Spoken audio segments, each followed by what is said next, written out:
we are actually going to start our session because I get really nervous when we do presentations with some laughing yoga. So we have Trisha Lazar, who is actually on our self-directed team at Inclusa, who's going to lead us in that. So it might make you a little bit uncomfortable, but I promise you, when it's all done and over, you will feel better and we will all be a little bit more relaxed. Right, Jeannie? Yes. Okay. All right. So I'm going to turn the mic over to Trisha. Thank you, Shannon. Well, hello and welcome, everyone. Good morning. We are here today to just start it off. Let's be a little silly. Don't worry about what anyone thinks. We're going to leave all the judgment at the door.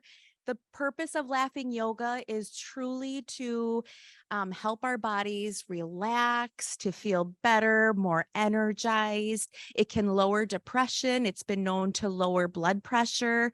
And a fun little fact, our bodies do not know the difference if we're fake laughing or real laughing. You have the benefits of laughter, whether it's fake or not. We can do little hand puppets. We'll maybe try that as part of our laughing yoga, but really it's just meant to have fun, meant to relax. I know some of you were here last night for the kickoff, and I was part of the little break-off sessions of laughing yoga. And yes, we could just be silly. You can make faces at me. It's also something as a big group that will connect us, because when you see other people laughing, it's hard not to start to laugh when it's somewhat maybe ridiculous or silly, but that's what it's all about. So I don't know. I might put down the microphone and try to yell loud enough that hopefully people can hear some of the different steps that we can take. So first, we're going to start out. Part of laughing yoga is the brain and the connection to our oxygen. So we're going to be using our belly for belly laughter, which is also great for working out as well. So I'm going to start out with some chanting. And it's not meant to be weird, but let's get weird. Let's have fun. Let's just leave all worry at the door, because that's really what it's meant to be. So I'm going to just set this down for a second. And we're going to start out with the chanting. Can people hear me okay if I kind of talk a little louder? Yep. Okay. We're going to start out with, hey, hey, oh, oh, hey, hey, oh, oh. Hey, hey, oh, hey.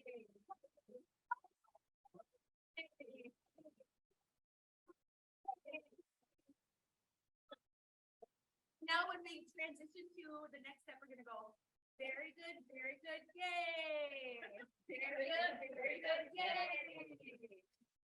Very good, yay! Well, why don't we plan to do that 3 times? That way we're all on the same page. And so when we're transitioning to a next thing, we'll do that very good, yay, 3 times. So maybe the next one we're going to do is we're going to say, when amongst each other, look at each other. We're going to say namaste, meaning that we are connecting each other, we respect each other, we're here together, but we're going to say namaste. So now we're going to try amongst each other. Namaste.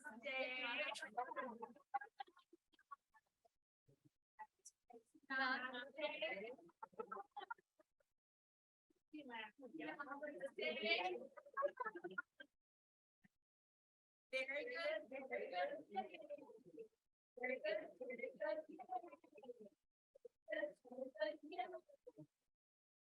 One of the things that we did yesterday, so if you're ever really worried about something or kind of rough week, think about what that might be. So right now, think about something that's really been bothering you, and we're going to do this 2 times. So whatever worry you have, think about that, manifest it, and we're going to release it by throwing it out with laughter. So mine might be, oh my gosh, I'm going to look like a fool. So think about something you're worried about, you're anxious about. You can say it out loud, or if you just want to say it within yourself. Let's think about that. Let's hold it. Let's release it. more time. What do we learn about thinking? Let's blow it away. Very good, very good. Yay. Good, yay. Good, good, yay. So this is another thing. If you're having you're just feeling down, maybe not so good about yourself, you can do this alone with others anytime. Just laughter is going to help you feel better. I hope it's slowly helping you feel a little bit better. I've had some people like when we start laughing together, they walk the other way. Like, I want to do that. But any type of laughter, whether it be a low laughter, ho, ho, ho, ho, ho, ho, ho, or a high laughter, either way, kind of sounds like a witch. But anytime that you're laughing and you're bringing that forward, it's going to make you feel better. It's going to make your day become better. When you're in a stressful situation, find that friend, find that partner. Let's do one more and I'll keep wrapping up. Laughter is the best medicine. It is the best medicine. So maybe you're having a rough day, you're not feeling good. Let's do some self-affirmations. I love me and throw all that love out in laughter. So I love me. I love me. And one last time. I love me. Very good, very good. Yay. Very good, very good. Yay. Very good, very good. Yay. Thank you, Trisha.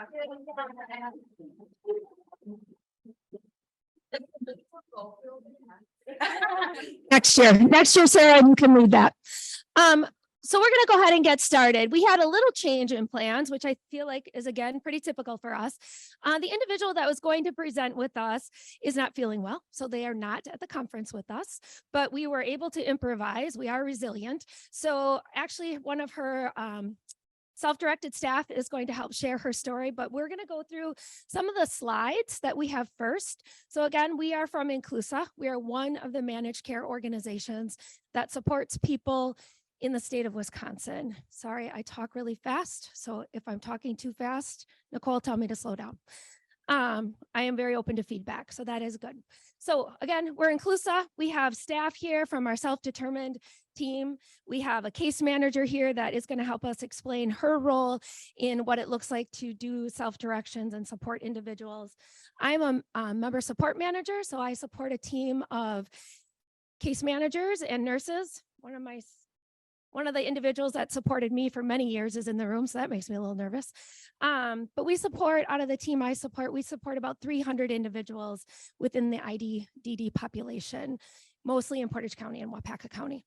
So am I in charge of the clicker too? Oh, okay, that's too much for me. Sorry.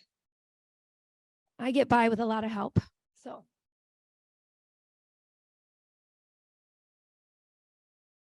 Maybe. Do I have to just push a button?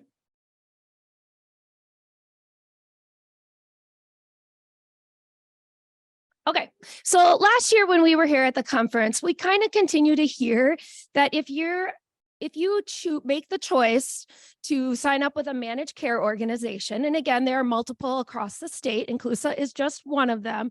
So we're talking about our experiences. I can't speak to other MCOs, that if you're with a managed care organization that you can't self-direct. So we got together and we were like, we want to bust that myth. So I don't know if any of you guys have seen Mythbusters, but that was kind of our thought process. We were going to wear white lab coats, but we decided not to do that. So you can flip that. So what do? We give choice, give people better choices about the services and supports available to meet their needs.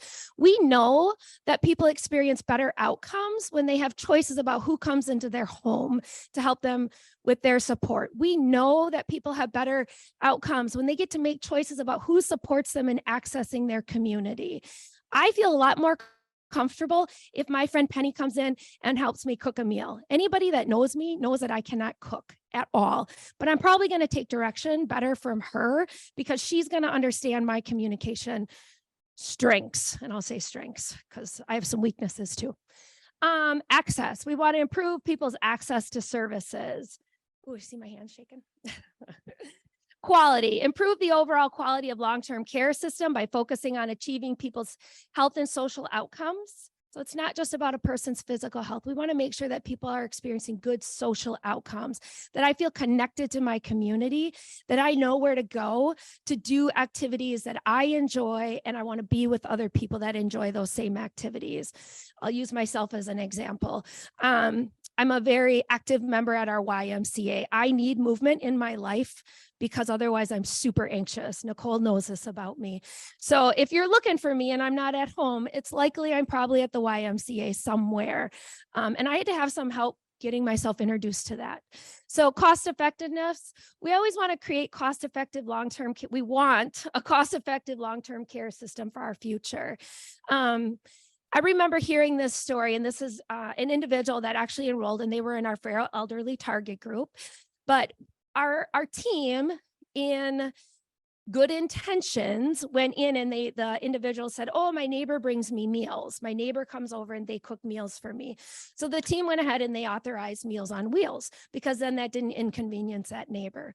Well, when we came back in 6 months, it was probably sooner than that, we have monthly contact with individuals. The individual was sharing that they were a little lonely, a little isolated. And what we realized is that by authorizing a paid service, we took away that natural support in someone's life. So the neighbor wasn't necessarily coming over every day anymore and sharing a meal. And it wasn't maybe just about sharing that meal, it's about sharing that conversation, sharing the updates in the community. I don't know about you guys, but I enjoy hearing what's going on in my neck of the woods. So we want to be cost effective. We always want to make sure that we're encouraging natural supports and really looking to our community to see what our community has to offer. I also think that as a managed care organization and as active participants in our community, if we realize there's a lack of a service or a support, we have a responsibility to go out and help build that. In our own community, we got involved with actually our ADRC. I keep looking at Penny because she's kind of my safe person, just so you know.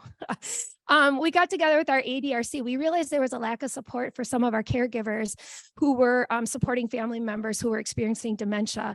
And we helped with the YMCA, our ADRC, bring what is that the Memory Cafe to our community, which is a natural support in our community for all caregivers and individuals experiencing dementia. Yep, and Christy from our YMCA, we partnered with her and we brought TIL to our community. And what does that stand for, Nicole? Transitioning to Independent Living or Independent Lives? Yep. Yes. Transitioning to life, amen. So those are some of the things that we've done, and people can access those. They don't have to be involved in a long-term care organization, which I think is important when we talk about self-direction. And Pink, yes. And Pink was a volunteer organization that we worked with. Absolutely. Nicole, I should give you the mic. I'm done. So, all right, you can take the next slide.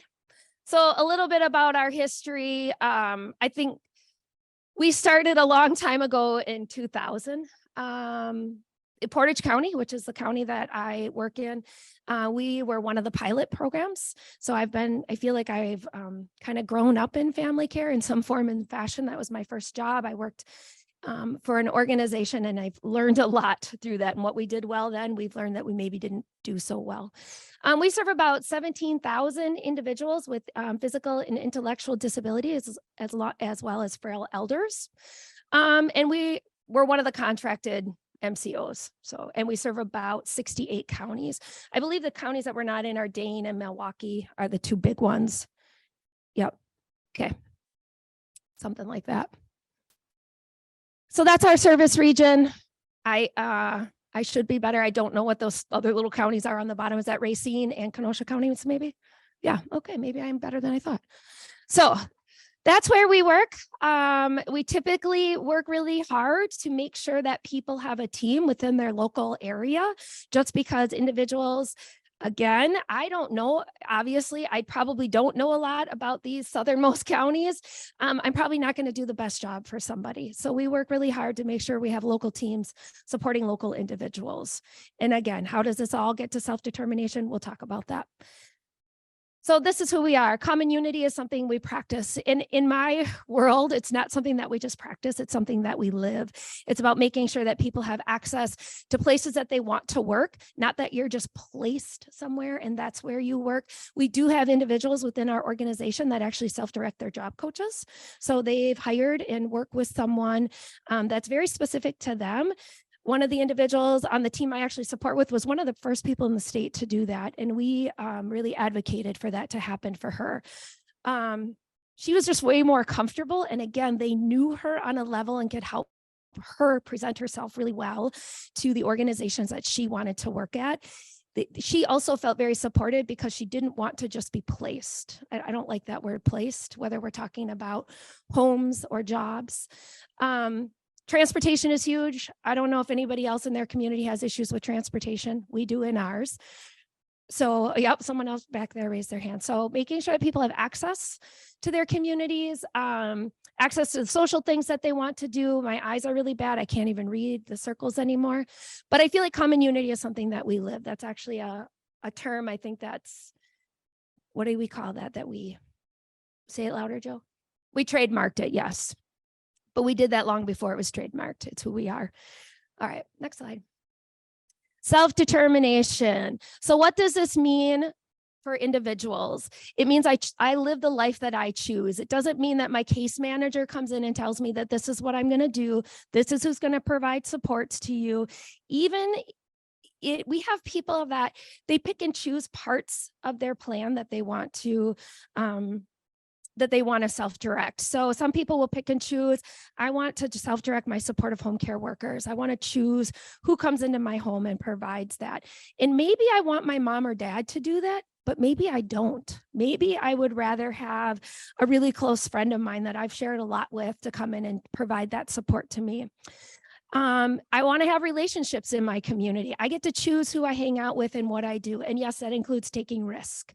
And sometimes our responsibility is to have conversations around risk, but every single day we take risks. So people having relationships and providing education and support around those relationships.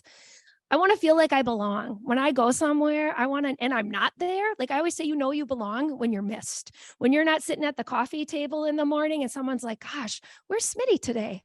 That means something. So how do we make sure that people belong and that when they're not there, they're missed and someone's checking up on them?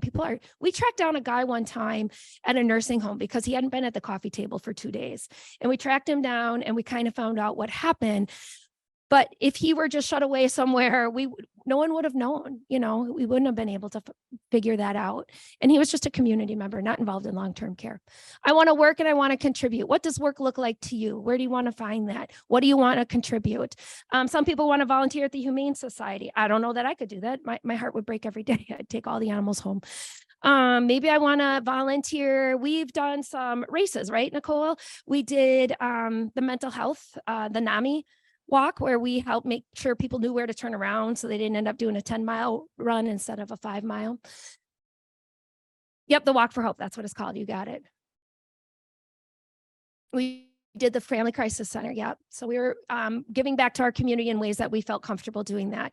I want to have access to my community.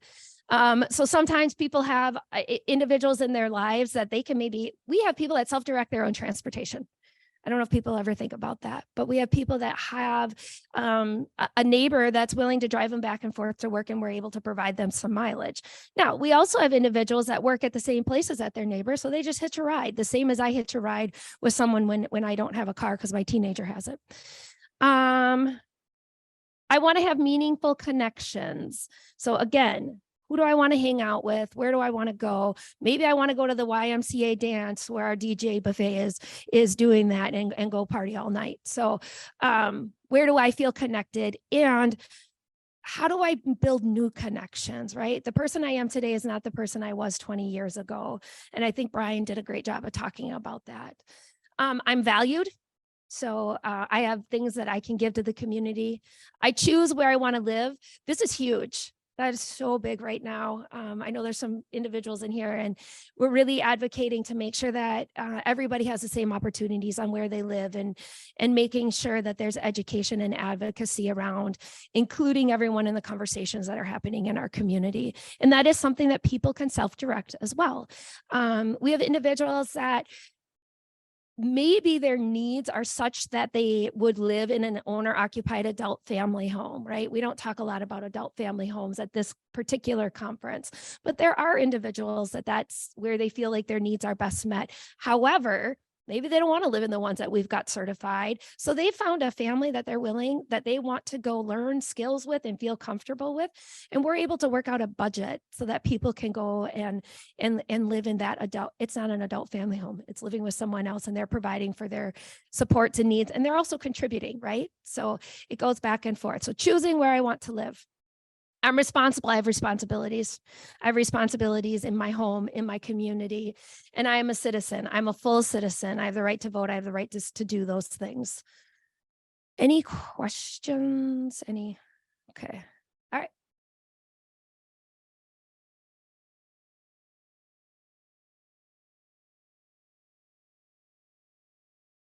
So self-direction at Inclusa. 21% of all Inclusive members self-direct one or more of their support. So that's about 3,700 members. So, and I'm not sure when this data is from. I think it's recent. We just pulled this, right? So July. Okay. So we have 3,700 members that self-direct. And that can change. Like, just because you self-direct this today doesn't mean you have to tomorrow, which also means if you're not today, you can tomorrow. Your plans are exactly that. They're your plans. Sometimes it takes a while to get used to that. But if you want to change something, you got to say something. Our teams try to do a really good job of asking questions, but it can be hard. We try to really make sure that it's not a power thing, that it's an equal conversation at the table. But sometimes that can be hard for people to say, I don't want to use this agency anymore. I talked to this person. I'd really like to hire them and bring them into my support plan. So what is today does not have to be tomorrow. Not everyone can self-direct. Okay, that's a big myth. That's not true. So just so you know, so we have people that might live in a CBRF. They might live in, and again, I'm speaking to primarily the target group of individuals with intellectual developmental disabilities. They might live in an adult family home or a 5 to 8 bed CBRF. Again, I know we don't talk a lot about those living situations at this particular conference. However, they could hire their job coach. They could self-direct their job coach. They might have some outcomes on their plan that really talk about community connectedness, or maybe I'm not going to live here forever, but I need someone to help me build those community skills, like learning the bus route. We've had people hire their own person to learn those bus routes. So there are opportunities for everyone to self-direct. We have individuals who have guardians. They self-direct. They work really closely with their families to do that. We have some individuals that self-direct 24 hours around the clock. They have 24-hour care in their own apartments, and they're hiring and training their own staff. So again, it's huge conversations. It's a collaborative effort, but it happens. So 31% of the individuals are frail elder target populations. People with physical disabilities make up about 28% of our population. And then individuals with intellectual disabilities are about 41% of that population. So often it might be their parents. We see a lot of that, or their siblings, or we have some grandparents too that we're able to hire. But again, it's the choice of the individual and really using their voice. So this is just by age. Is that what this is? Okay. Okay. My old eyes don't work very well sometimes. So again, by age, it's everyone. Like, we have the whole gamut. We actually have 5 people that are over the age of 100 that do some self-direction. I know we have some individuals in our community that were in their own homes for many, many years and use self-direction, and they were within that 80 to 100 range. I think Penny's got a story about a gentleman that she's going to share. So at any age, you can self-direct. You can only self-direct in-home care. I hope that you heard me say that that's not true. That is just one part that you can. So certainly supportive home care. So that's coming in, helping with day-to-day tasks in the home, maybe dishes, cooking, all that great stuff. Respite care. If you need to get out of the house away from your parents, maybe you live at home with your mom and dad and you guys need some time away. We call that respite care. We can have someone, you can hire someone to go and stay there and pay them to help support. Transportation, daily living skills training. That's kind of it's a time limited service that's offered. It's to build new skills. So maybe I need help. Like I need help cooking. I don't cook well. So maybe I've hired a daily living skills trainer to come in and help me learn how to cook a meal. When I've achieved that goal, it's done. They're done. They've done their job. If they do their job well, they shouldn't be there forever. So again, you can pick and choose from this. Skilled nursing services. We have individuals that are, maybe their parents have provided those skilled nursing services to them since they've been at a very young age, and they're very comfortable with that and want to continue that. We don't have to have an agency come in and do that. We can have parents or caregiver, people within their own lives doing that. Supported employment, I've talked about that a little bit. Rehabilitation services. So instead of going to the day services center, you can have someone come in and help support you and accessing the things that you want to do. I think that helps people build their community. And maybe there's a couple of people that in your circle that want to use the same person. Like, what could that look like? I think the most important thing, whether you're in an MCO or an IRIS or any type of long-term care, is to ask questions. It may not be yep, we're going to do that 110%. It might be a bigger conversation, and where you start and where you end might be really different, but it's about meeting those long-term care outcomes. It's about utilizing the resources in your community. Consumer education and training. So the conference is one of those. People can certainly attend conferences. Other types of consumer education and training. I'm trying to think of some other ones. This is the one I'm most familiar with adding to people's plans. I don't know, SD team. Oh, training for your caregivers. Okay, yep, sure.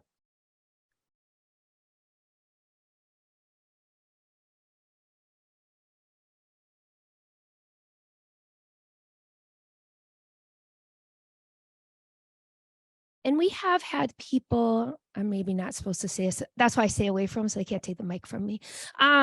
We've had people that have come to us, and a young woman who, she was already involved in dance therapy when she transitioned from children's services to our services. It's a little bit outside of the box, but through what we call the RAD process, which I know no one wants to talk about. Sarah's probably having flashbacks over there. We were able to determine that that was really an effective and cost-effective way to really help her meet her outcomes. So we were able to continue that. And that was through our self-direction options. So again, it's one person that I know of that does that, but it really helps her meet her outcomes. And so we were able to help support doing that. So again, you just got to ask. The answer might not be where we started, but where are we going to go? And again, it will change, I promise you, because we age. Where else are we at here, guys?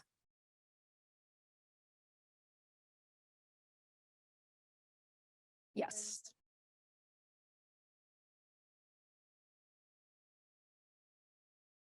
Yep.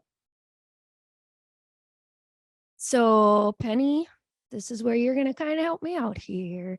I've been a little bit removed from this. So typically what happens is we'll go out at any given time, whether it could be a monthly member, it could be at any time. Pick up the phone and call your case manager if you want to have a conversation about SDS. Sometimes it happens at enrollment. People are really interested in this.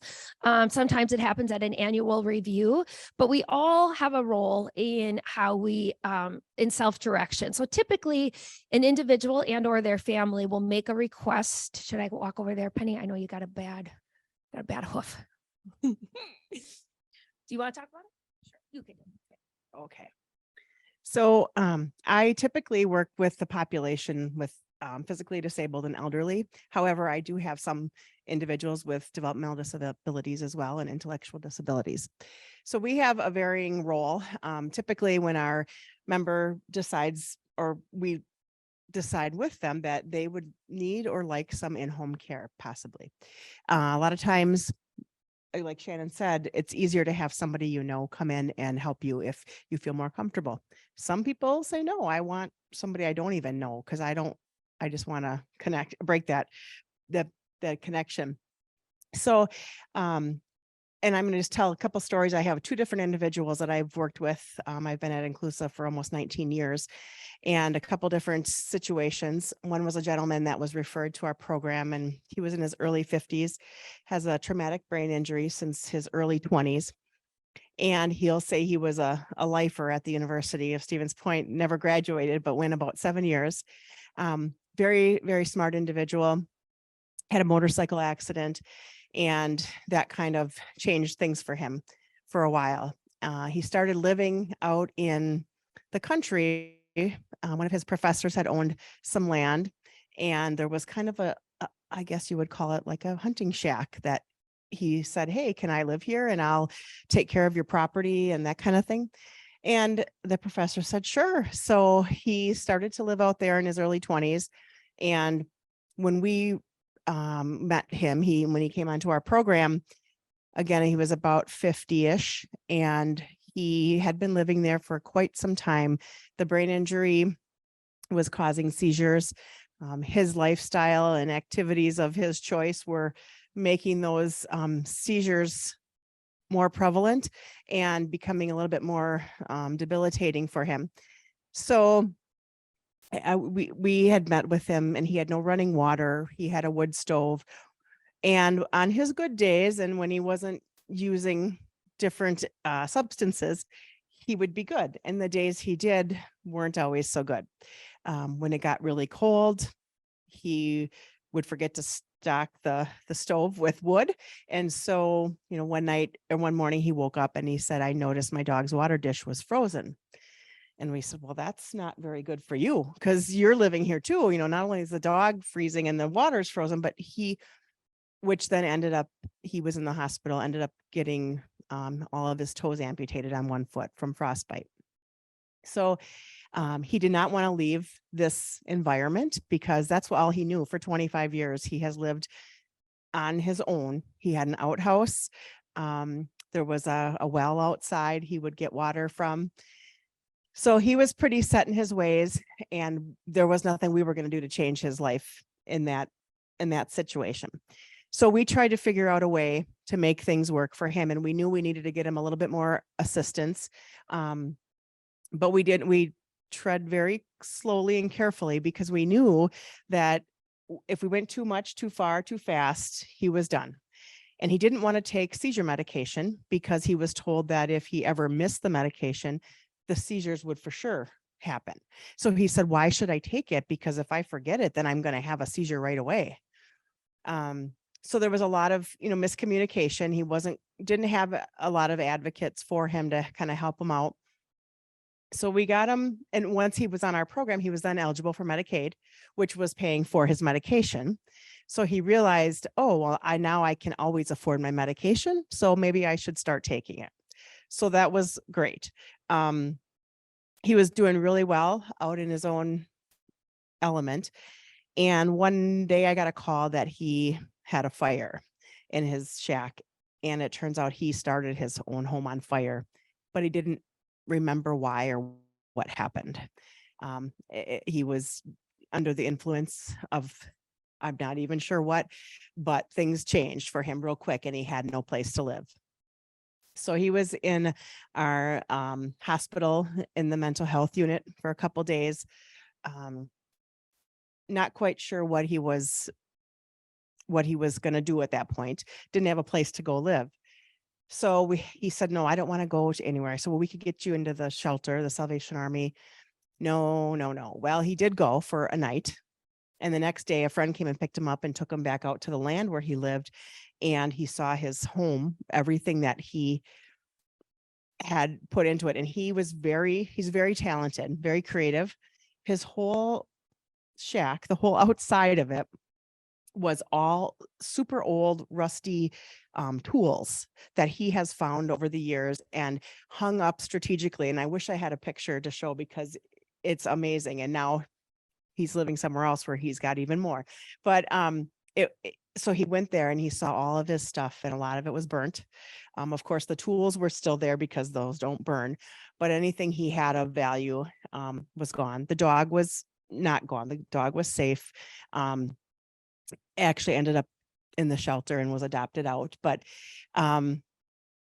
so after that, he went to see this home and he told me, I'm not going back to that shelter. I can't live there. Well, of course, you're going and living in a shelter with people in the same room as you, and not let alone he was in his own place and his own land for 25 years without a lot of contact with people, except the people that he hung around with when he would go to the tavern.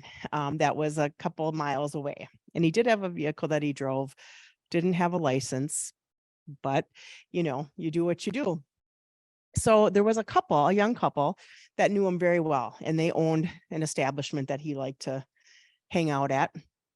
And somehow, and I don't even know how I got to learn of them because I don't think he gave me their name, but I found out this couple's name and I talked to them a little bit, and they said, we'd like to help him out. We know who he is. He's been hanging out at our place for 9 years.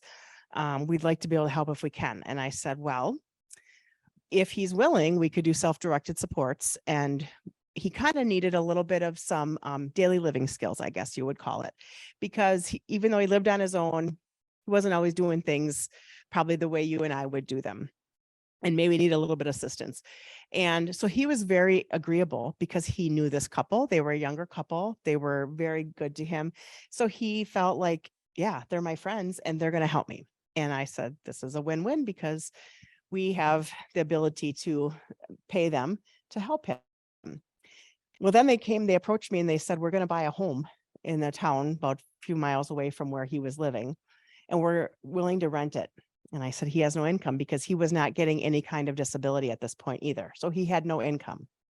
His one income during the year was making Christmas wreaths, which he still does. And he makes beautiful Christmas wreaths, and he would live on that income for the whole year. He'd make about $1,500, and that's what he lived on for the year. So when they said they wanted to rent, I said, he has nothing to pay you. And she said, well, you're going to pay me for self-directed supports. So that can be like his rent for now. So that was like amazing. I thought, oh my gosh. And he was so agreeable to it. So at first, they bought this home. He goes and moves in. And the first night he can't sleep. He's like, all these noises. He's like, I hear the furnace kick on and I hear this and that. And he's used to living out in this countryside with nothing running. And so he says, I don't know. I don't think this is going to be for me. I don't like this. And I said, well, gosh, you have a beautiful home here and it's all yours. And you don't, I don't know, Penny, this is just not going to work out. I don't think. So we just kind of let it go. And we just, had a lot of contact with him and with the couple that were on the home. The gal we were paying for self-directed supports, she was very connected with the community as well. So she was able to get him hooked up with the housing authority, which typically I would assist people with. However, she was very good at it and didn't mind. So she got him on the housing authority waiting list. So she knew that eventually they would maybe get some rent from him, because he'll get on the list and get up at some point, but she was willing to wait. So that was amazing. And throughout this, she kind of helped him with learning how to kind of take care of a home, how to clean, how to do his laundry. Cause he, again, he was doing things just with what he had, which wasn't a whole lot.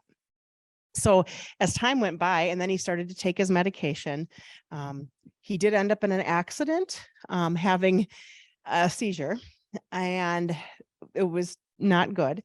However, after that point, he stopped drinking and using any substances, started then regularly taking the medication. And so now it's been 4.5 years and he hasn't taken anything, and he has not had a seizure, I believe, in 4.5 years. And he takes his medication regularly. And we have now been able to discontinue the self-directed supports because he can do everything. Like before, his memory was so very short, and that was probably due to the seizures and not taking his medication. So now his memory is a lot better. He knows to write things down. If he's going to forget things, he's taking care of things on his own. He's able to go to the laundromat. He's got a driver's license. He had to get after his accident, he did have to have the intoxilizer on his vehicle because of drinking and driving in the past. So he paid for that to be on his car. He's done with that. So he now, I worry that he may be so good he's going to be off our program at some point, because he has done so well, and he's now has did receive disability. Took about 2.5 years. He was denied several times. And his SDS worker, she was really instrumental in helping him figure out that process, and she kind of followed him through all that. So now he is completely independent. Following up with his doctors, his medications, and still doing his Christmas wreaths. This season now is very busy. He'll be very busy for the next 3 months, but loves it. And his home, he really enjoys it. He makes the wreaths, and then he also does little guns out of wood. So he sells them he goes to gun shows, because he used to own a gun shop that didn't, for whatever reason, ended up not going so well, but he loves to do carvings out of wood, and they are just amazing. So he self-directed his way right out of needing services. So that is kind of a different take on it. But so he's still on our managed care program, but not needing the support anymore. So that's. And then, so again, the individual that was our self-advocate who has a beautiful story to share was not able to make it. And we said, it's fitting. You self-directed that you can't come because you don't feel well. So that's okay. So this is Jill, and I feel like I'm gonna say your last name wrong because I want to say Lewandowski, but it's Lewandowski, right? Yep. Okay. And she is going to share Melanie's story. Just so you know, Keisha will probably come up here. She is part of Melanie's story. She is our service dog. She does work for me. Yep, he's got my slideshow. He's going to get it going here for me. Give me just a second. So she usually will just lay down by me, but if somebody wants to pet her, please do. She is fair game for attention.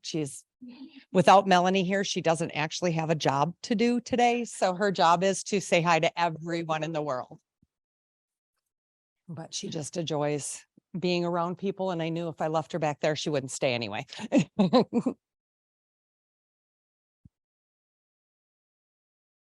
I'll start with a little bit of backstory as he's getting my slideshow going here. Melanie Phobes is a 37-year-old young lady out of Anago, Wisconsin. Her primary disability is cerebral palsy.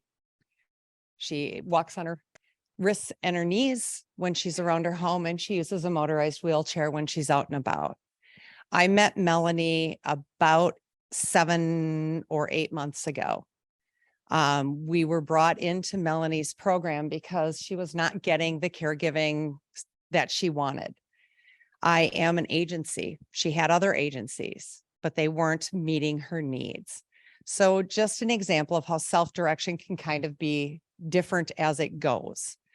Melanie is one that has learned very quickly that if you speak up and you need to have something change, you can make that change by simply saying what's needed. She works through Inclusa, obviously, and she is an amazing young lady that I have the privilege to work with at least weekly, if not daily. Right now, unfortunately, she's not feeling good, so I got to come here and be her surrogate for the speech.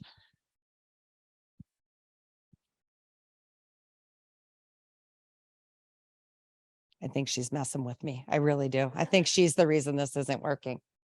And I'm going to blame her too, just so you know, if anyone knows her.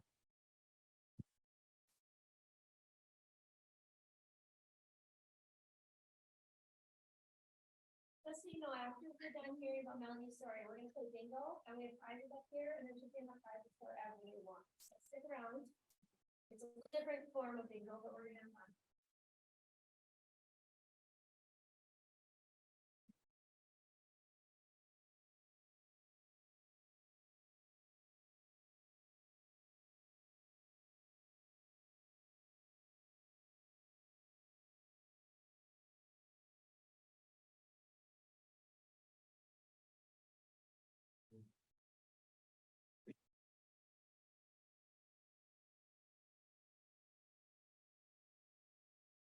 There we go.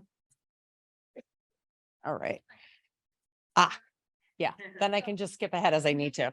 I have the power. All right, let's see if we can figure this out. That's a lot of power for me. So anyway, Melanie is this amazing 37-year-old young lady. Her journey actually began with her mom. Melanie was obviously a young lady with cerebral palsy. She lived with her mother up until her mother passed away. She lost her mom not quite a year ago this year. In December, she'll be celebrating her mom's life and her passing for 1 year.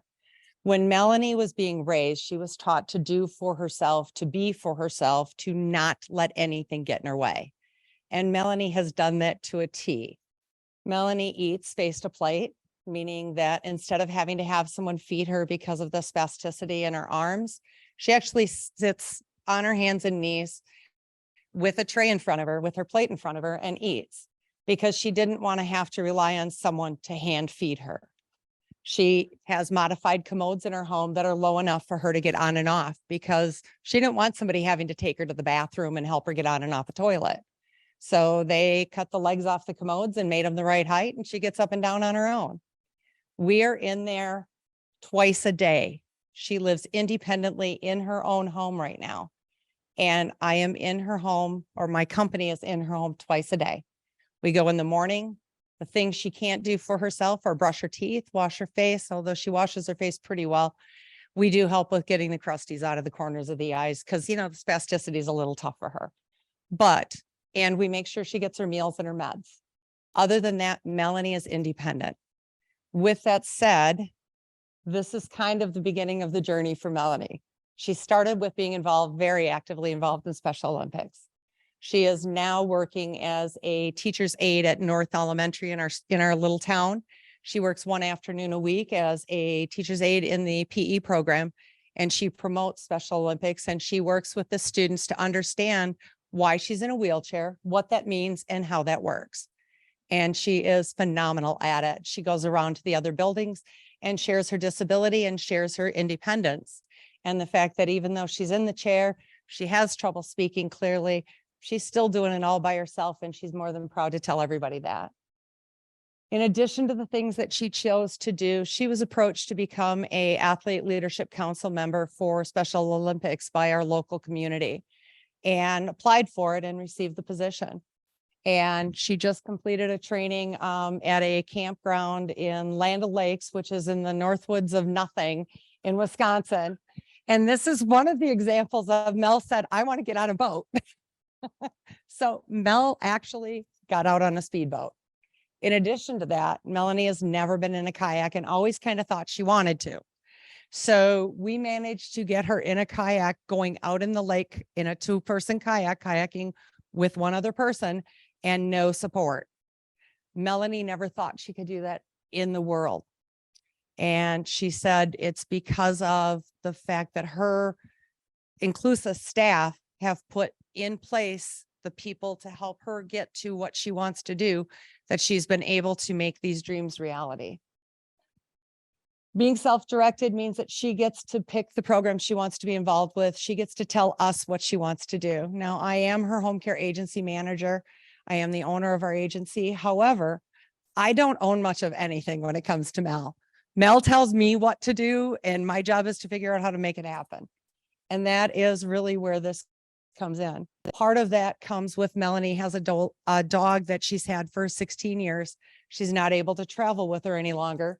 So Keisha became part of her care team, which is why Keisha's actually at the conference this weekend, because she was supposed to be here for Mel as Mel's companion. She works with Mel by making sure that when she's down on the ground, she doesn't get stepped on. People don't miss her. Make sure that no one walks up on her unannounced. And she makes sure that everyone is aware that Melanie is safe. Oops.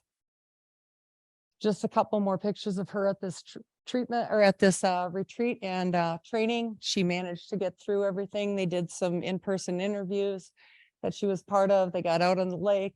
As you can see, we had a couple people in wheelchairs there that trip, but almost everyone else was perfectly capable of moving around the camp. We managed to figure out how to get her everywhere the camp had to offer. A few creative switches and a couple people hauling, and we managed to get everybody out. This is one of the things that Melanie loves to do. She loves to be creative. This is actually a piece designed by Melanie. She pulled the flowers for it. She dictated where the flowers all went in the design. She found the floral frame for it for me to make it with. And I found somebody, AKA myself, that learned how to tape and tie and wire flowers to a wreath frame so that we could make a cross for a celebration of life for her mom. But she actually created this. This is nothing I have done other than do what I was told. Here's another good example of some of the things that she makes. These are dipped wooden crosses. She takes and pours the paint down. She splatters in the additional colors she wants. In the couple that are in the middle there, they were both browns with lighter brown or brown with a white or tan. And then she mixes those colors, dips the crosses. And once they're dry, she literally dictates exactly where every piece goes on them. So she's getting better and better at telling us what to do and asking for what she needs. And by doing these things in smaller steps, like asking for help with the crafts and being able to direct that piece of it, I think it makes it easier for her to direct my team when they're doing something in a manner that she doesn't like, or to talk to her staff members when maybe my team isn't meeting a goal and we need to find another avenue for her. So it's really been helpful for her to work on the smaller projects with my team to teach my team what she needs and wants. She's completed different certifications and training programs. Again, these are things that we've gone to Inclusa and said, hey, I really wanted, or rather she has, I go with her because when they can't understand her, I get to be that voice again. But she goes to them and says, I want to do this. I go to them and say, this is what she's telling you she wants to do. How do we get it?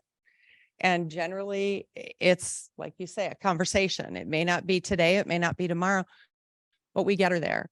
And the couple of opportunities that she's had to get out and do some additional things like this were just things that she was so excited about doing. I'm almost heartbroken that she's not here, but I'm glad that we still get to tell her story. Working hard is how she rolls. I just thought the picture was so perfect because it's self-determination, and that is Mel. She is one determined little cookie. She will get where she's going no matter what. And she will make it with everyone's support, which she really truly feels she has. She's been with Inclusa. What's that? Yep. Special Olympics and Inclusa and her care teams. She has started a fundraiser called Melanie's Mission, which is about getting the message out that caregiving is important, but it's good caregivers that are important, not just caregivers. People have to be doing it for the right reason. And she had some really, really bad ones at some points. And she and her family have had to step up and say, I don't want them back. And then you live with the fear of what next? Who's coming in next? Could it be worse? And unfortunately, a lot of the caregivers that aren't very good are out there manipulating that system and pushing for, you're not going to get what you need. The benefit for Mel is she had good family support, good support from Inclusa, and they were able to say, we'll figure it out together and get her what she needed. So she is now an advocate for good caregiving in our community as well. The informal supports primarily right now because of the loss of her mom or her brother and his girlfriend. They have been an invaluable resource for Mel.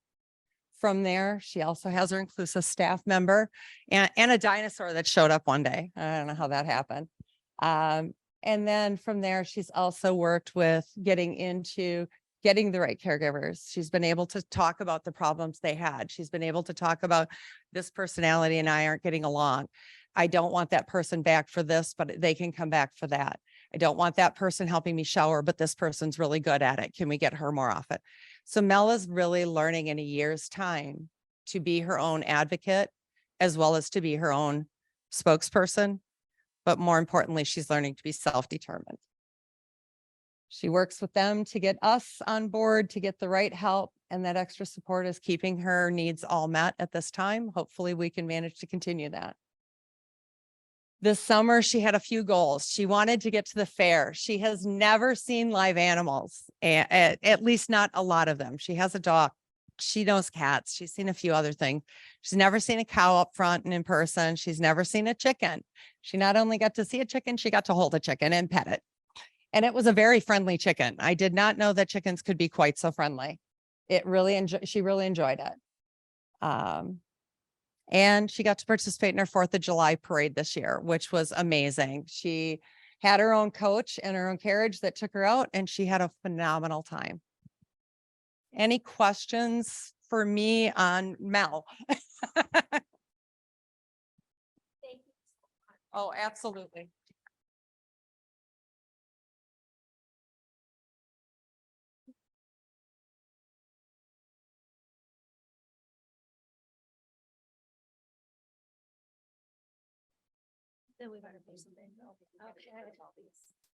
All right.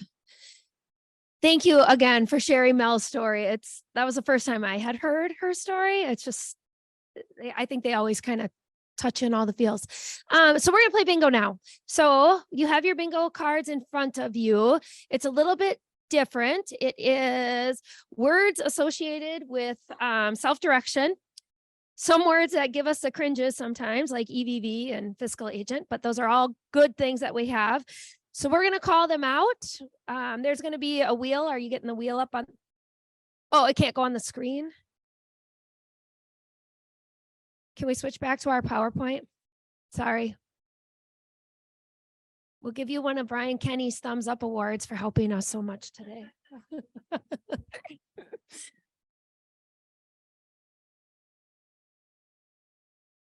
Does everybody have a bingo card? Okay. And a marker? Ooh, I don't like being on the screen. Ooh.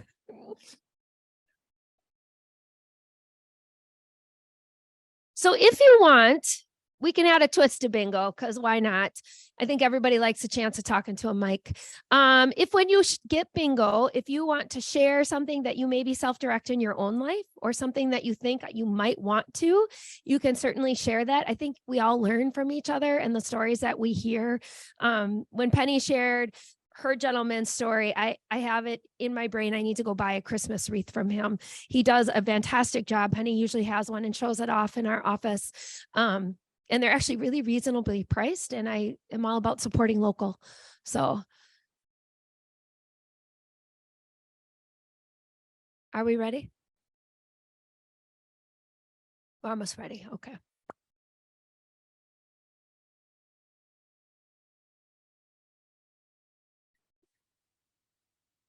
My foot's asleep from sitting on it.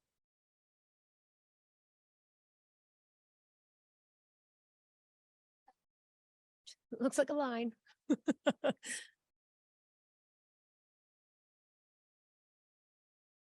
you want to spin it?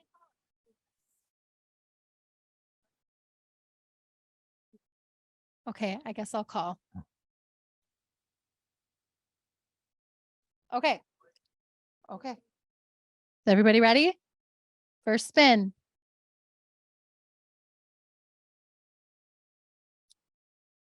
Safety.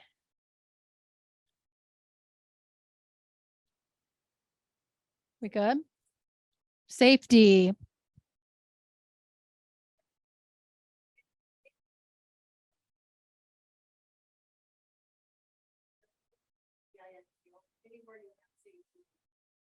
Yep. Okay, good. Ready for the next? Okay. The suspense. Connections. Lots of groans. Yeah. You need help? Okay. So we had safety. Oh, okay. We had just had connections. So cross that one off. Yep. This one right here. Yep. And we had safety. Nope, you didn't have that, but you got that one. Okay. All right. Next one.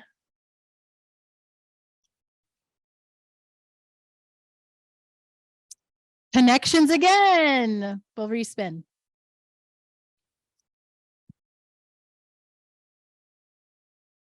Wage.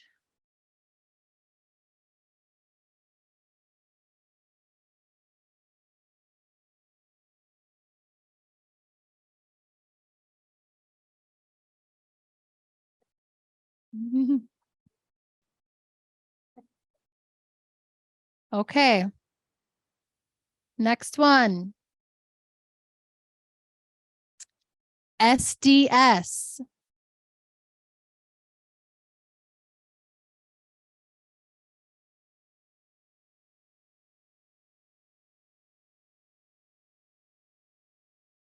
Again, just yell out if you get a bingo.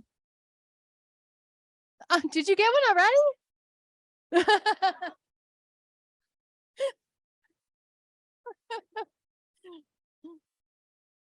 Okay, next. Budget. Budget.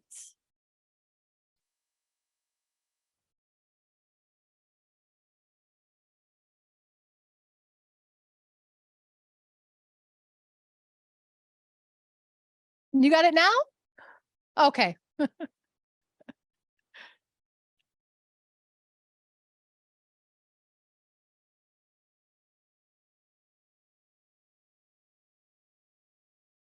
Home. Home.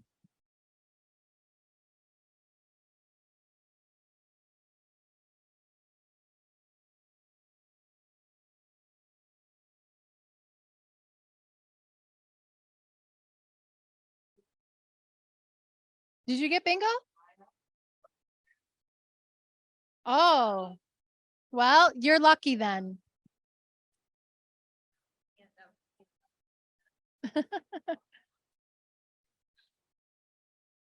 Okay. No bingos yet? No bingos yet. Okay. We'll go again. Fiscal agent. Fiscal agent.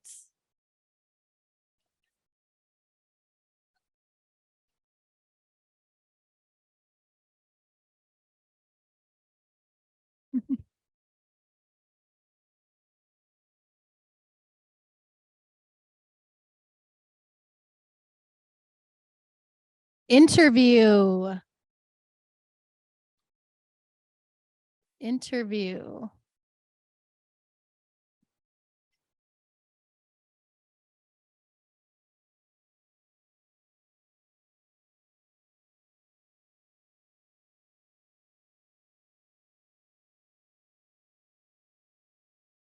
Quality.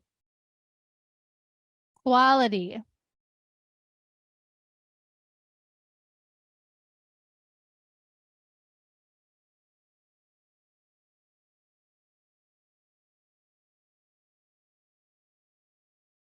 There's like 90 some.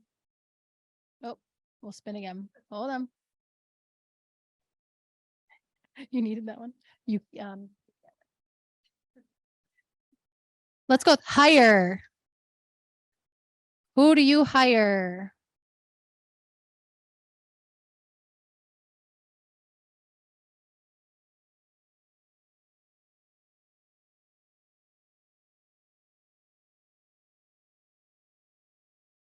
Oh. I think it's on there twice.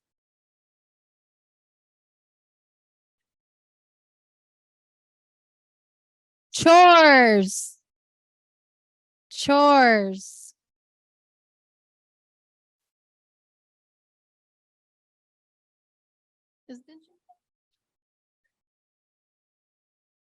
You're welcome.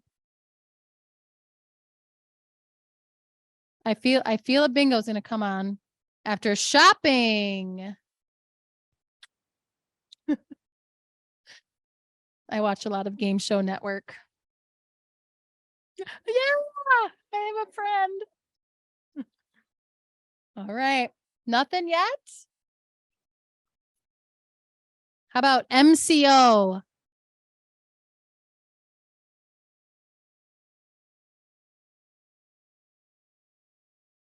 MCO.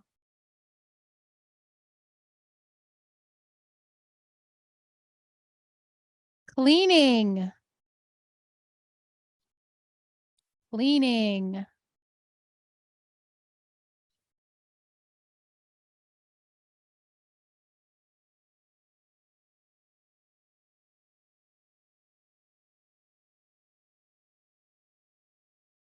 Employer. Employer.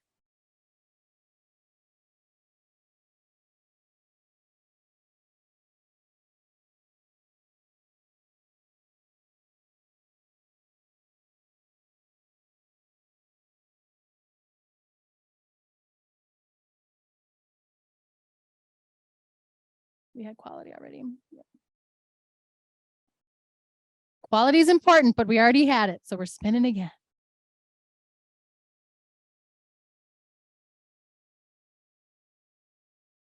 SDS, I think we had that one too. I'm failing at my duties up here. I keep choosing the same ones. Appointments. Bingo? We got a bingo. Don't clear your cards, right? Keep going. Keep going. Don't clear them off.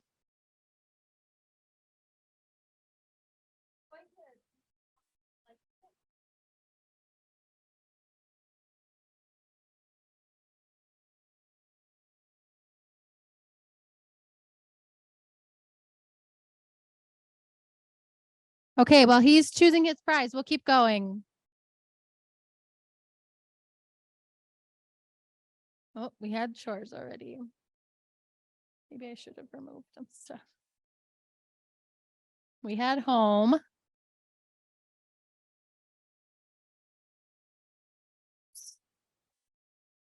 Not very random if it keeps landing on the same one. I feel like it's a little bit of false advertising here. Did we have responsibilities? Responsibilities? It's going to take all my words away. Mm-hmm. Yeah.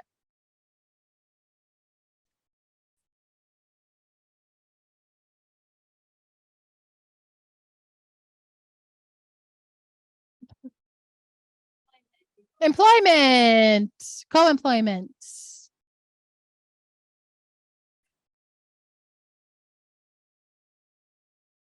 Did we call what? We did call appointments. Yes.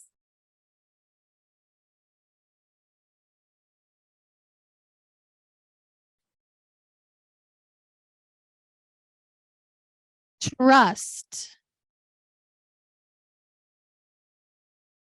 Trust.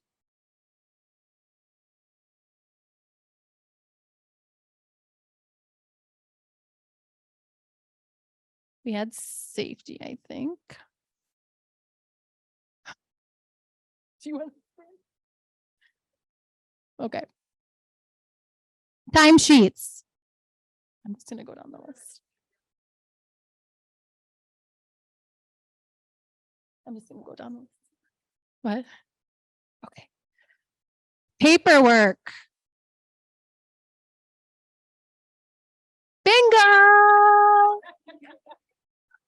Another lucky winner. I'm just going to read.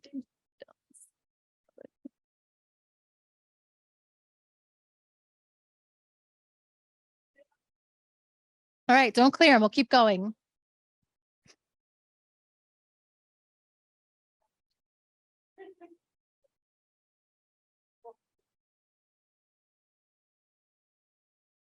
How about community?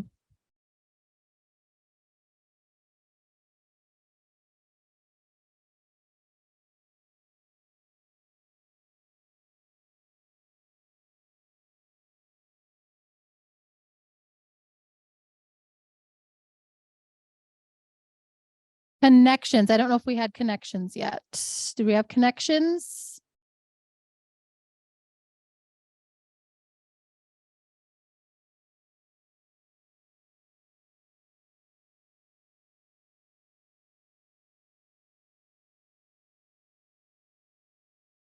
Friends.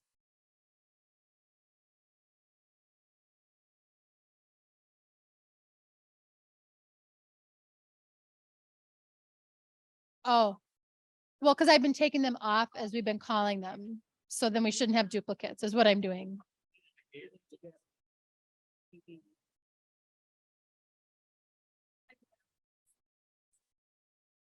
Okay. How about right to fail?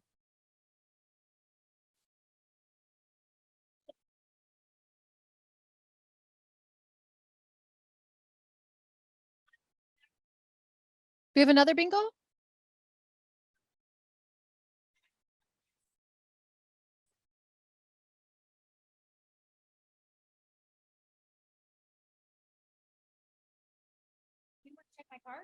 No, we have trust. Okay. How about rights?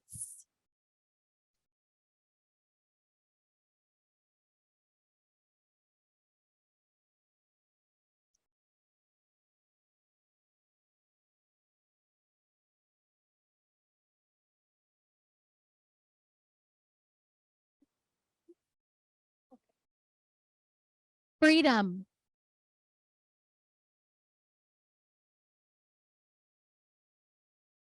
Freedom.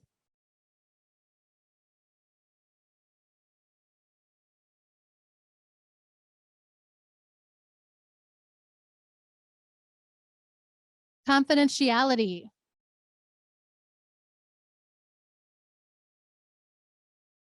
We did say choice. All right.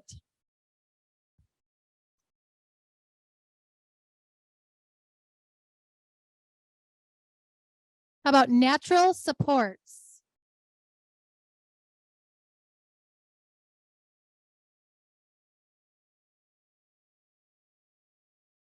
Okay, awesome. Assessment. Assessment.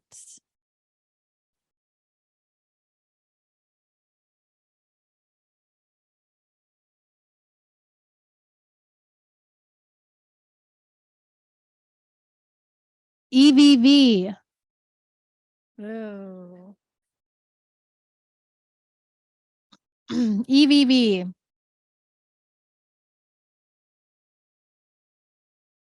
I don't know what we have or haven't called now, though.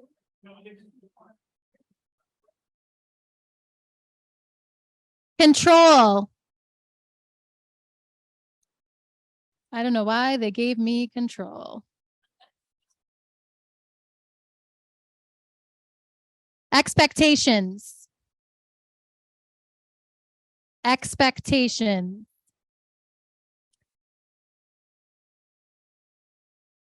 Bingo, I heard it. Come claim your prize. Yeah. Challenges. Challenges.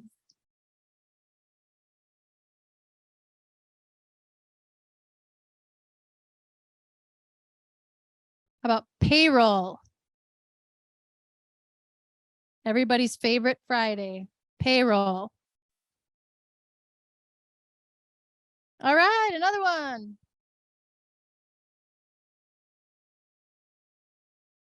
Unique. Unique.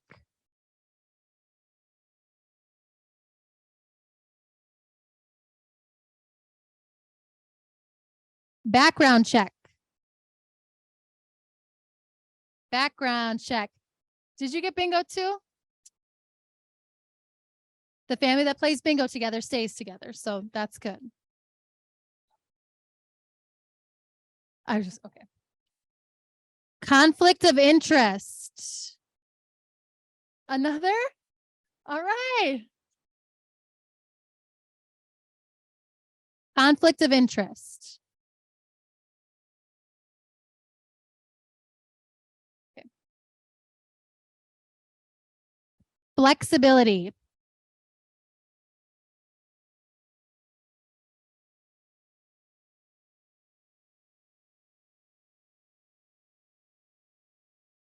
Transportation.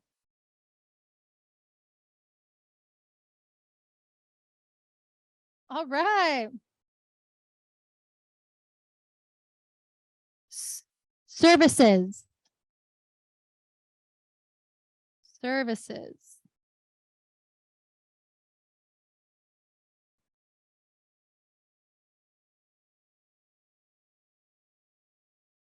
Schedule. Schedule. All right. Woohoo.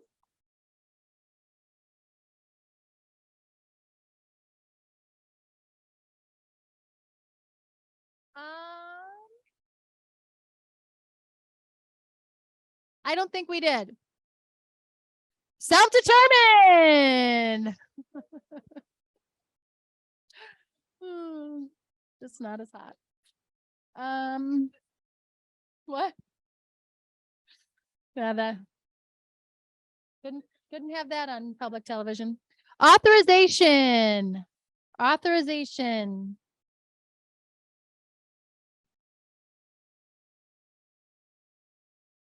Another Ringo.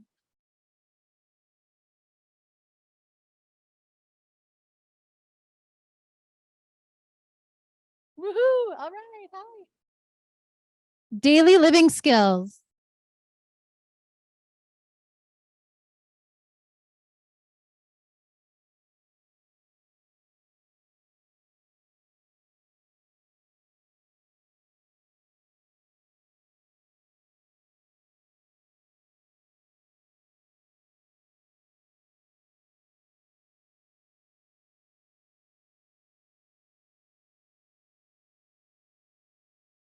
Lawn care. All right. He was just waiting for that too. He was like, just call lawn care.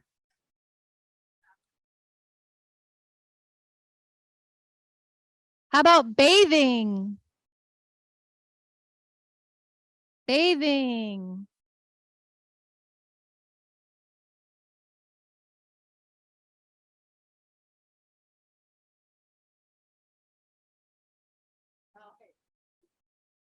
How many more should I call? Okay, I'm gonna guess then. Resources. All right. Another bingo. Awesome. All right. How about home care?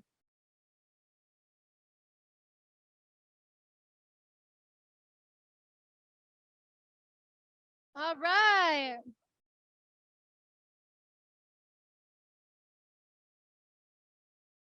I don't think we've called this one job coaching.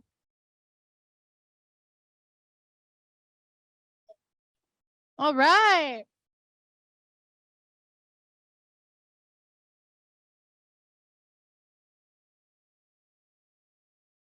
Adaptations.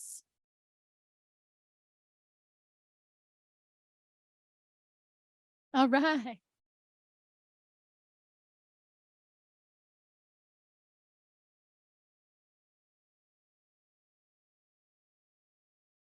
Rights.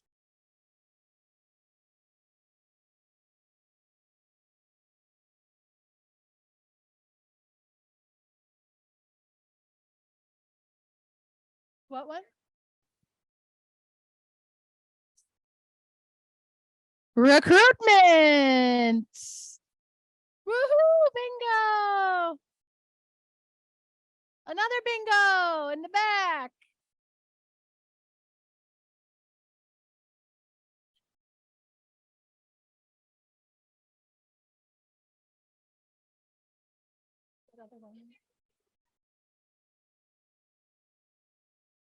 Everybody's a winner today. So if you didn't get a bingo, please come up and claim a prize. Thank you for playing.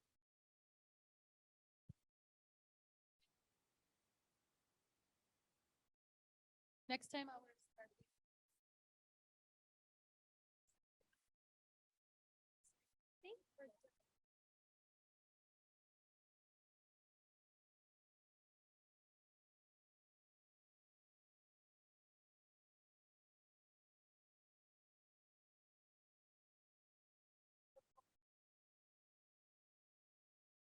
And now Trisha Lazar to close it out.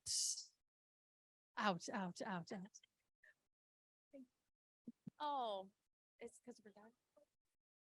Yeah. So we're wrapping everything up. If not everyone got a prize, feel free, come up and get a prize. You're more than welcome. Oh, we also have anyone is interested to learn a little bit more about our self-directed supports program. We have a book for that you're welcome to take with you. We just want to thank everyone for coming. We hope you have a wonderful rest of your sessions and keep laughing.